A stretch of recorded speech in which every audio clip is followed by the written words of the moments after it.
اسلام اپنے ماننے والوں کو مسجد میں بلاتا ہے، مندروں کی طرح نہیں، غیر مسلموں کی طرح نہیں کہ آؤ پوجا کرو بھجن کرو اور نکل جاؤ، نہیں، وہ اللہ کی عبادت کے ساتھ ساتھ بندوں کی ذہن سازی کرتا ہے، اللہ کے بندوں کی اصلاح کرتا ہے اور اللہ کے بندوں کے حقوق کو ادا کرنے کی تعلیم دیتا ہے۔ میں اس کا ثبوت دینے لگا ہوں آپ کو۔ آپ ذرا دیکھیے، ہم اور آپ جب نماز شروع کرتے ہیں کیا کہہ کر نماز شروع کرتے ہیں؟ پڑھتا ہوں واسطے اللہ کے، اللہ اکبر، یہی کہہ کے شروع کرتے ہیں نا نماز۔ ہر کوئی یہی کہتا ہے۔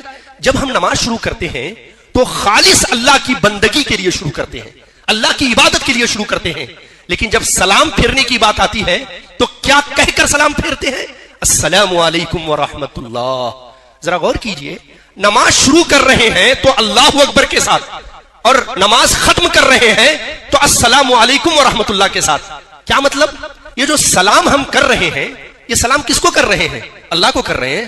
نہیں، اللہ تو خود سلامتی دینے والا ہے، بھلا اسے کون سلام کر سکتا ہے؟ وہ تو سلامتی بانٹنے والا ہے۔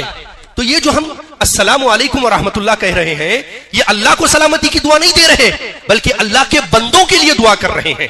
اب ذرا غور کیجئے، آخر اس کی وجہ کیا ہے، اس کا سبب اور اس کا ریزن کیا ہے؟ نماز شروع اللہ نے کرائی تو اپنی تکبیر کے ساتھ اللہ اکبر، رکوع کرایا تو بھی اپنی تکبیر کے ساتھ، رکوع سے اٹھوایا تو بھی اپنی تعریف کے ساتھ سمیع اللہ لمن حمیدہ، سجدہ کرایا، قاعدے میں بیٹھایا، قاعدے سے دوبارہ اٹھایا، سب اللہ اکبر کے ساتھ۔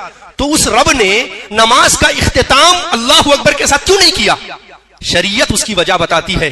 اس کی وجہ یہ ہے کہ اے اللہ کے بندو، ابھی تک تم مسجد میں کھڑے ہو، تمہارا سر جھکا ہوا ہے، آنکھیں جھکی ہوئی ہیں، تمہارے لب خاموش ہیں اور تمہارے ہاتھ بندھے ہوئے ہیں، اور بندھے ہوئے ہاتھ کے ساتھ بڑے سے بڑا ڈاکو بھی شریف نظر آتا ہے۔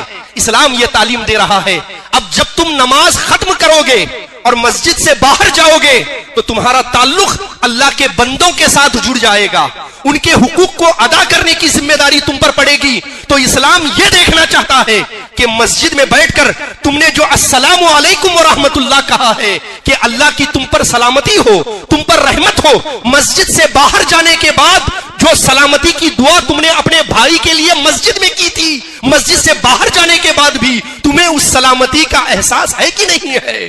تم مسجد سے باہر جانے کے بعد بھی اپنے بھائی کے لیے سلامتی بن کر رہتے ہو یا اسے پھاڑ کھانے والے بھیڑیے بن جاتے ہو؟ تم اس کے لیے رحمت بنتے ہو یا اس کے لیے عذاب بنتے ہو؟ اللہ یہ دیکھنا چاہتا ہے۔ اس لیے نماز کی ابتدا اللہ اکبر سے کی اور نماز کا اختتام السلام علیکم ورحمت اللہ سے کیا، تاکہ بندوں کے اندر سلامتی کا جذبہ پیدا ہو جائے، ایک دوسرے کے حقوق کو ادا کرنے کا خیال پیدا ہو